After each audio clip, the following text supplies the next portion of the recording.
It's spring of 2013, and we decide to take an 18-day Panama Canal cruise. We start in Fort Lauderdale, then to Curacao, Aruba, Cartagena, through the Panama Canal, then Costa Rica, Nicaragua, and then 3 stops in Mexico, before we disembark in San Diego for our flight home. We arrive in Fort Lauderdale the day before our cruise, and stock up on a dozen bottles of wine to bring on board. After a short cab ride, we arrived at the cruise terminal early. Boarding was quick and easy. Our ship is Holland America's Zuradam, the sister ship to the Westerdam that we cruised on our Alaska cruises. This is a repositioning cruise. It's leaving Fort Lauderdale through the Panama Canal up to Vancouver, where it's going to spend the summer cruising Alaska. Here we get a farewell from one of the local residents.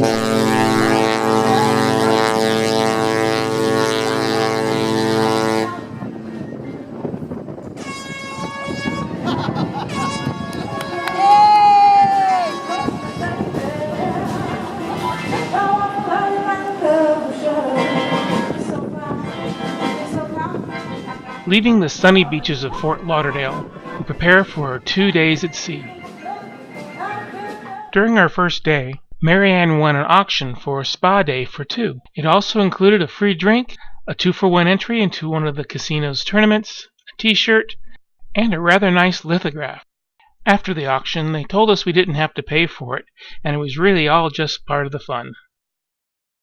The 2 days at sea went very quickly, and before we knew it, we were at the Dutch island of Curacao.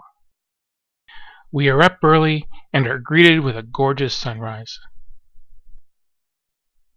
Curacao, Aruba, and Bonaire are known as the ABC Islands. They're Dutch-owned and they're just off the coast of Venezuela. We didn't book a tour with the ship. Instead, we booked a private tour, a full day of sightseeing, ending with some snorkeling. Our group was small, just 2 other couples in their 20s.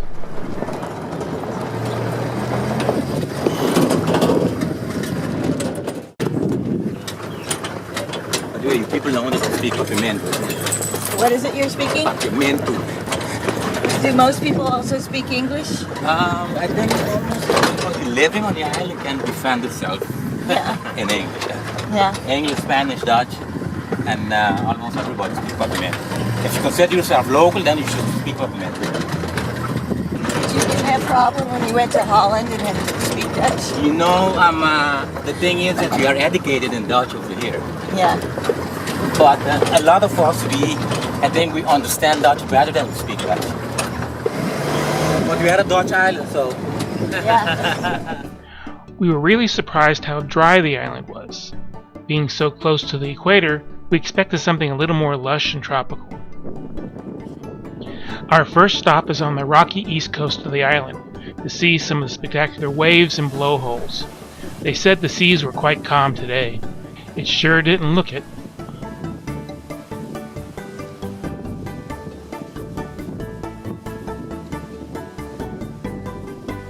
The rocks here are very sharp and look like lava, but they're actually coral uplifted from the sea floor.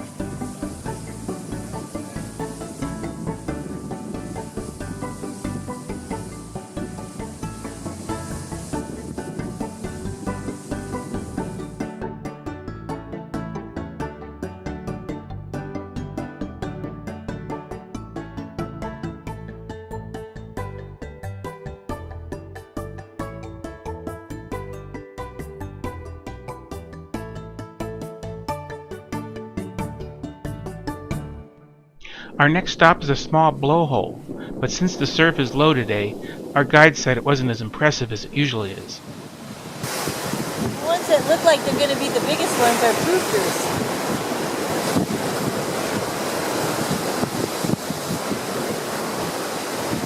Yeah, but that would be a big one and all it did is overflow.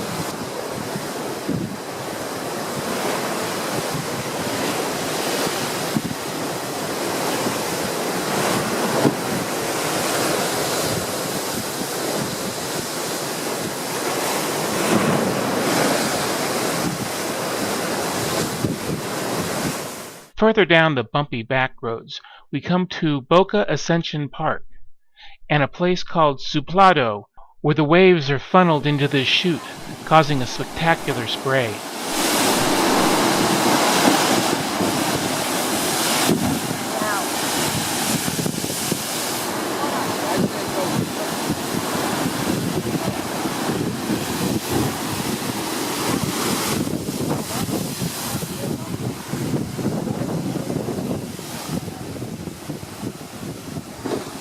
Richard, you want to get over here where we are? After watching the impressive waves, we stopped for lunch at a small picnic area. Here we're joined by some of the native wildlife, including some gorgeous birds. These orange ones are orioles.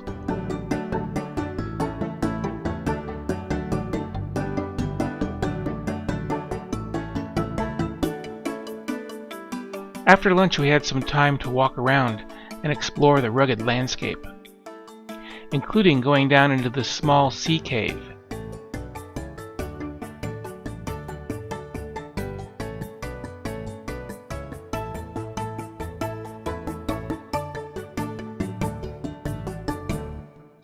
After the short drive over to the west side of the island, there is a dramatic difference in the landscape.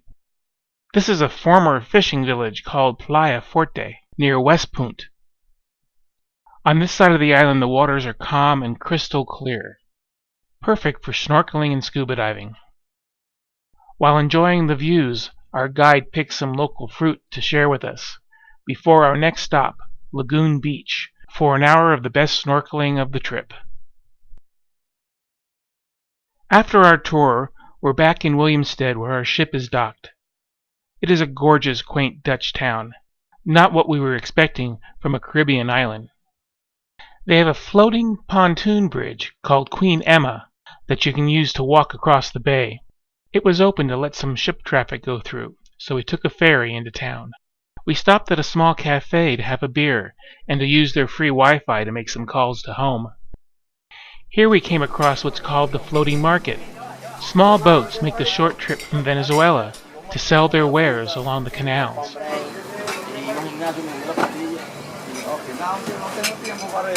Here are the boats docked along the market, and a drawbridge, very reminiscent of the ones we've seen in Holland. On our way back, we were able to walk across Queen Emma. Here you can see our ship in the background as we prepare to leave. So a quick recap of our day in Curacao. Our first stop was the rugged east coast, followed by the blowholes in the north and the wonderful clear beaches and snorkeling of the west. Then back to our home port in Willemstad.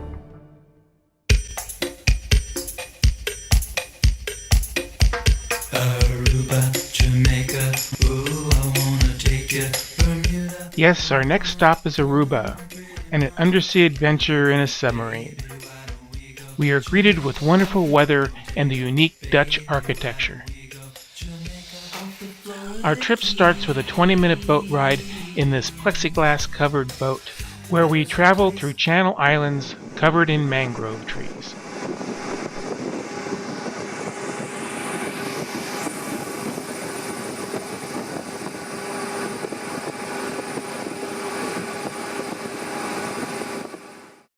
After arriving at our location, we quickly board our submarine, climbing down the ladder and taking our seats.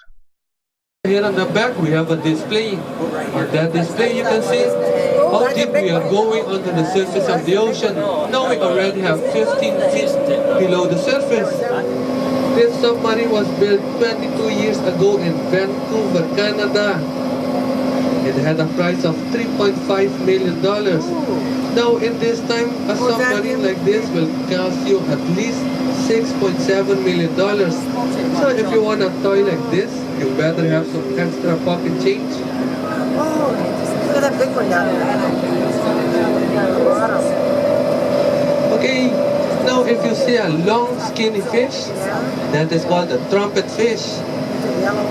That fish is very unique because they are like a chameleon. Oh, there's a black and white one. Oh, God. They can switch color just like a chameleon. so they can blend in with the background when they are hunting. Also, when they are hunting, they are in a vertical position. And also, they have two barbs right underneath their chin. They keep moving those two barbs to attract tiny fish. And once lunch comes very close nearby, they will go ahead and grab it. Now, this ship was built in 1928 in Denmark. It had a length of 78 feet and a weight of 60 tons. Also, it spent most of its life in the Northern Sea as a fishing trawler, but during the Second World War, it was used as a rescue ship to rescue alien pilots who fell into the open ocean, also for dropping supplies around the coastline.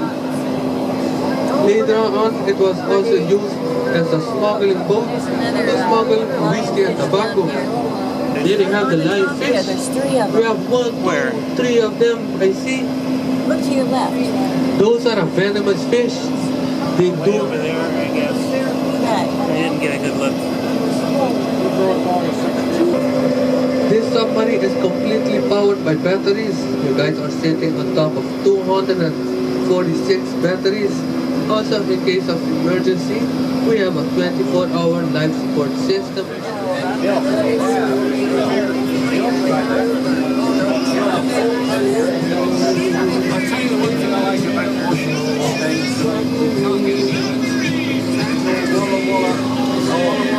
Yellow submarine, yellow submarine, yellow submarine.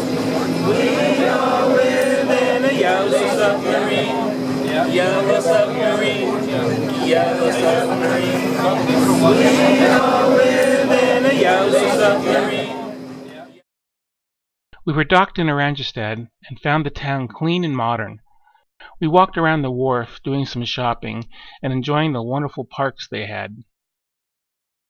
We were surprised to find some iguanas lounging in the grass, so we stopped to take some pictures.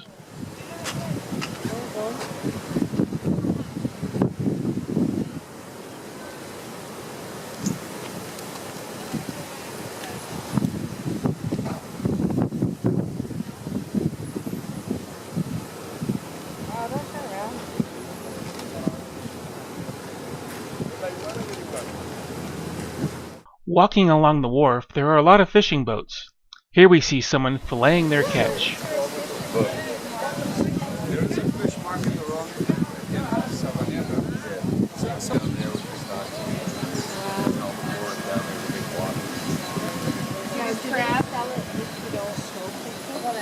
These crabs taking all this meat. Yeah. Did you see that?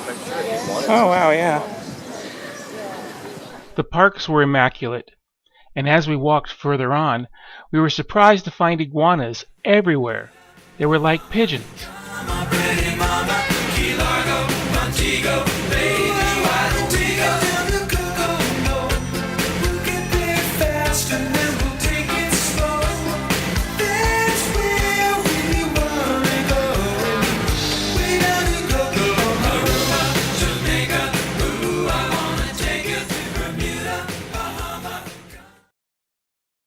After another day at sea, we stop at our largest city, Cartagena, Colombia.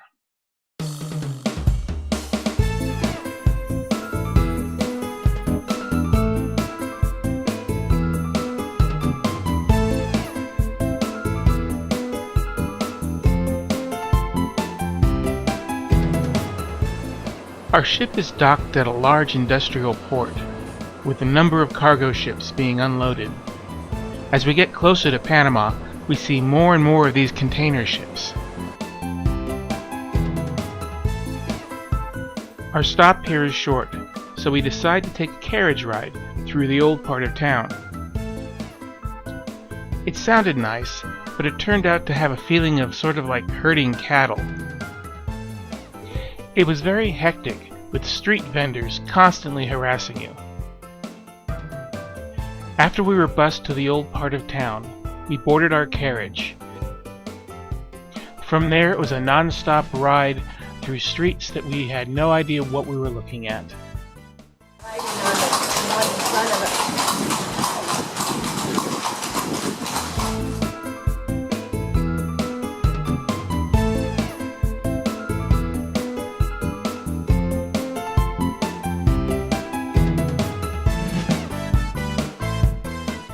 seems like they were set up just to herd tourists. I had the feeling that this could be an interesting place if we had the time to explore, but that wasn't the case.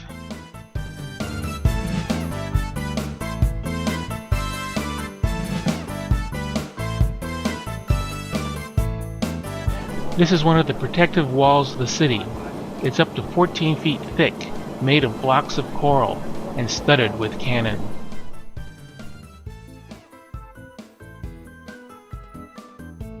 Our next stop is an old prison, where the cells have been converted to shops. Now it's just one big tourist mecca.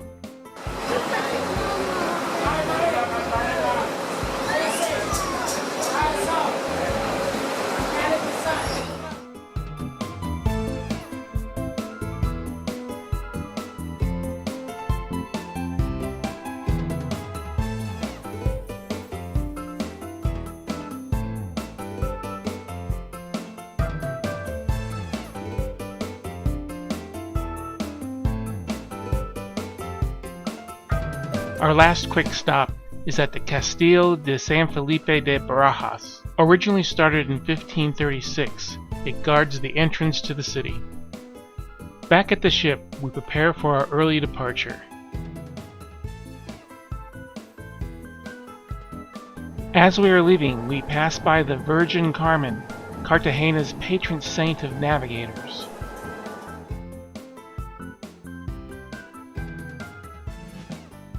As we are leaving our brief taste of South America, our next stop will be the Panama Canal.